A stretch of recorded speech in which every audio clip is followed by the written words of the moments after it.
திரு விஜய் அவர்கள் தொடர்ந்து மாநில அரசு தானே விமர்சனம் பண்றாரு. மத்திய அரசு இதற்கும் மேல நிறைய நாங்க மாநில ஒரே நாடாளுமன்ற தேர்தலில் நிக்க போறாங்க, பிரதமர் வேட்பாளர்னு சொல்லியிருக்காரா? இல்ல பிரதமர் அப்ப நீங்க இப்ப நாடாளுமன்றம் ஒரு இல்ல, ஒரு இன்னைக்கு வரக்கூடியது நாடாளுமன்ற தேர்தல் இல்ல, சட்டமன்ற தேர்தல்லாம்.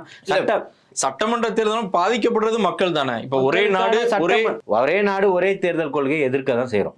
புரியுதுங்களா? அதுல மாற்று கருத்து இல்ல. ஜனநாயக ரீதியில தான் எல்லாமே நடக்கணும்னு இவன் தான் அதுக்குதான் பாசிசவாதிகள்னு சொல்றது.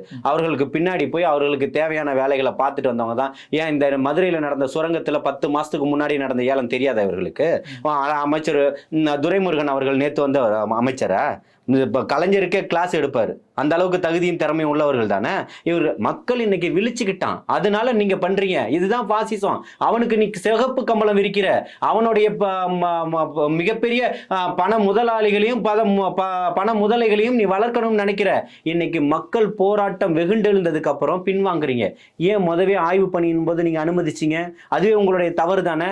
உங்ககிட்ட தானே துறை இருக்குது. எதுக்காக இந்த நடவடிக்கைகள் இருந்தது? என்ன போயிட்டு வந்தாலும் அனுமதி நாங்க தான் தரணும். ஏன் ஆய்வு பண்ணிக்கு நீங்க அனுமதி கொடுத்தீங்கன்றதா முதல் கேள்வியே. பதில் சொல்ல முடியுதா உங்களுக்கு? இப்பவும் சொல்ற, மக்கள் ஏமாந்தா அந்த இடத்துல சுரண்டி கொள்ளையடிக்கிறது மட்டும்தான் இந்த இருக்கக்கூடிய திராவிட மாடலுடைய அரசனுடைய வேலை. அதுதான் ஊழல்களை எதிர்க்கிறோம், ஊழல்வாதிகளை எதிர்க்கிறோம், இங்க ஒரு குடும்ப ஆட்சியை எதிர்க்கிறோம், திராவிட மாடல் சொல்லி பொய் சொல்லிக்கிட்டு இருக்கக்கூடிய மன்னர் ஆட்சியை எதிர்க்கிறோம் வெளிப்படையா சொல்லியிருக்கிறாரு.